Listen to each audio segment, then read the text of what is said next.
Welcome, Dharma Warrior. In this space, we walk the path of truth with steady hearts, protect what is sacred, and choose peace without abandoning strength. Breathe in presence, breathe out resistance. Let's begin. Have you ever felt like you're trapped in a loop? Not a routine, not a habit, but a loop. The kind where you keep arriving at the same destination. You're wearing different clothing, carrying different problems, speaking to different people, but yet the discovery is the outcome remains exactly the same. Sometimes I feel like we're all living in the twilight zone, a society of sleepwalkers, politely marching in circles while everyone quietly knows something is broken and yet nobody says anything. Why? Because we've been taught that silence is polite? But exactly what are we being polite for? For inefficiency? For suffering? For systems that no longer serve the people that they were created to protect? If you follow Dharma Warriors from the beginning, then you already know I have no face here, just a voice, no image to judge, no appearance to distract you, only ideas, hopefully ideas that linger long after the recording ends, and perhaps that is why I have always been labeled the outspoken one. Because if I experience resistance and can think of a solution or discover a way that the process could be improved for the next person, then ultimately remaining silent feels like active participation in the very thing I am displeased with. So if I can lessen the burden for someone walking behind me, why wouldn't I?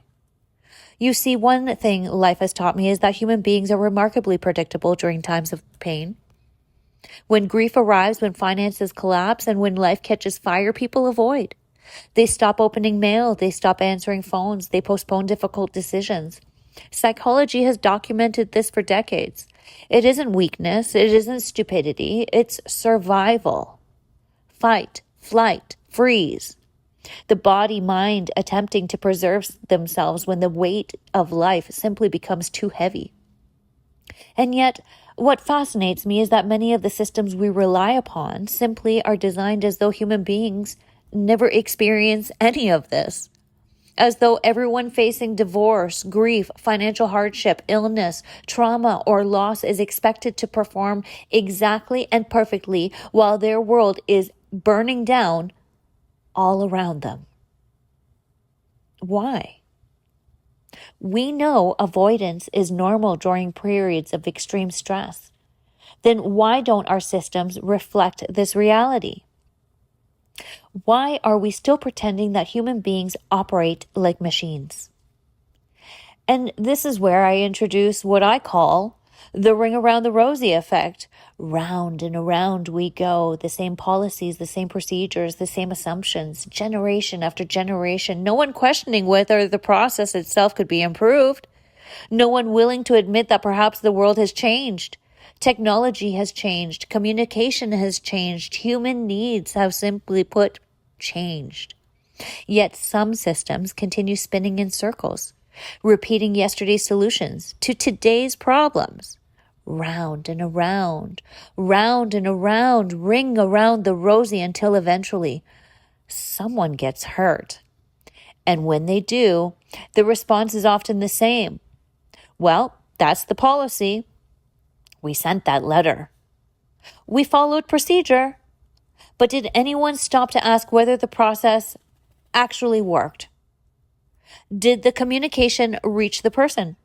Did anyone consider the human being living through the crisis?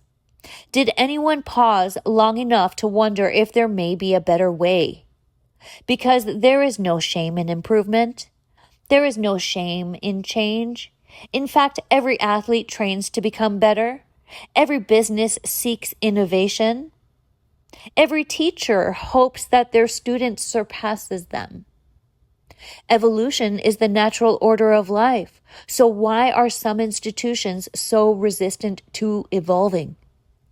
Why is admitting weakness treated as failure rather than wisdom?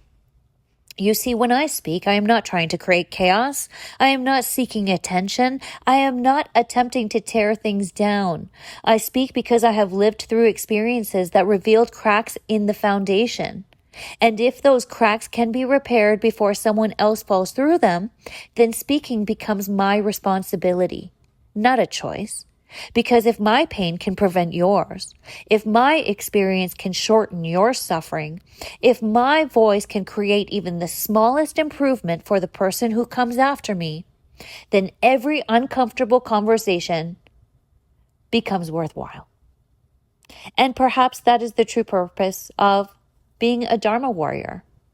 Not to fight people, but to challenge complacency, to question what no longer serves, to advocate for growth, and to remind the world that there is nothing noble about repeatedly suffering through a broken process simply because nobody was brave enough to improve it. Until we meet again, walk with courage, lead with compassion, and protect your peace. We are the same